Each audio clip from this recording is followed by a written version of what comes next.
Speaking of which, you guys, we have a couple rule changes. So basically, I wanted to change around the rules and take some from the first edition to modify the game in a way that I thought might be more balanced and ended up being less balanced. So we are going back to just switching to straight up using Chronicles of Darkness rulebook. That is the rulebook that we are going to use. And with that being said, there may be some minor adjustments to be done to the sheets. For example, though, like some of the merits aren't quite right, but we'll figure all that out later.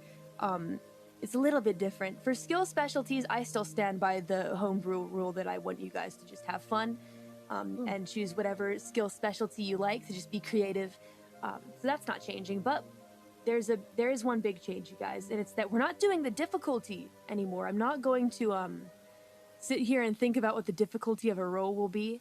As cool as I thought that was in the beginning, it also kind of further complicates it for me, and the players have to think a little bit more. So here's the rule, guys. From here on out, it's going to be just like how I played it my first go-around with World of Darkness. Every die that shows 8, 9, or 10 is a success. Okay, and you only need one success to achieve your goal. Okay? Okay. And this is me looking at the book right now. It's better to get more successes if you want to hurt someone, since your successes add to your damage when attacking. So you want more than one, but you really only need one to accomplish the task. Also, 10s are repeating, so if you roll a 10, you get to roll it again. Roll a 10, roll it again. 10, 10, 10. 10, 10, 10, again, again, again. And you keep rolling 10s. If you keep rolling 10s, you keep adding successes until you don't roll a 10. So you could roll 10s forever. Yes, exactly. So 8, 9, and 10 are the golden numbers, you guys. Those are the numbers that we want in this game. And also, there are some rules that have modifiers. For example, like they could be anything given to you by your weapon, or maybe a modifier that I as the storyteller give you, but we'll get more to that when it becomes relevant. And also, this applies, and I'm sure that it may not be so big of a factor for Yuul, because I think your mental statistics are pretty nice.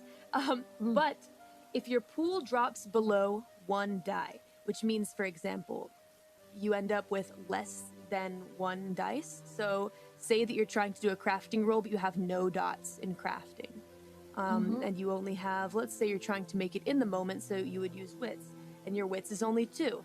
Well, because you're unskilled, you have 0 dots in crafts, you take a -3 penalty to your dice pool, which means you have -1 dice.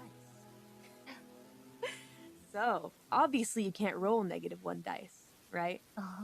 So I give you 1, but you have to roll a 10 with that in order to succeed. A 9 won't do, an 8 won't do. Those are just, those are pretty much just like regular failures. If you roll a 7? A 7? No 7. No lucky 7.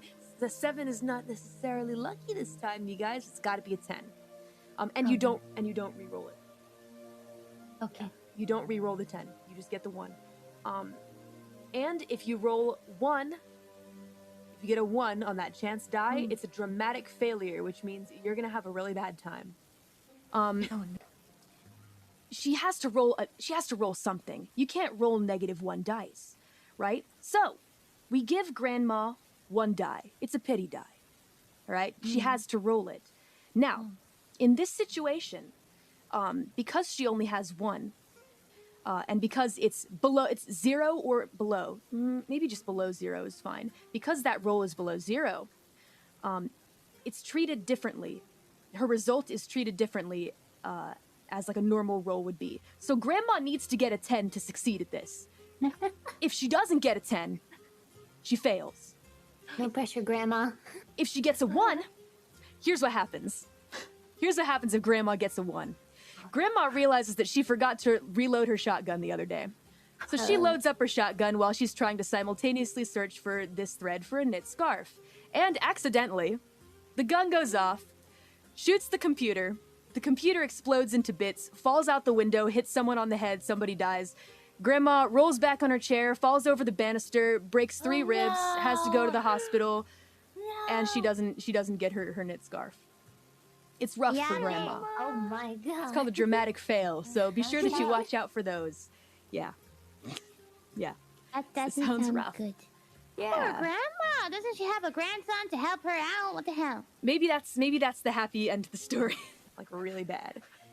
Both dramatic failures and exceptional successes can end up getting you a quote-unquote condition, which can either help you, like aid you in your journey, or become a detriment to you.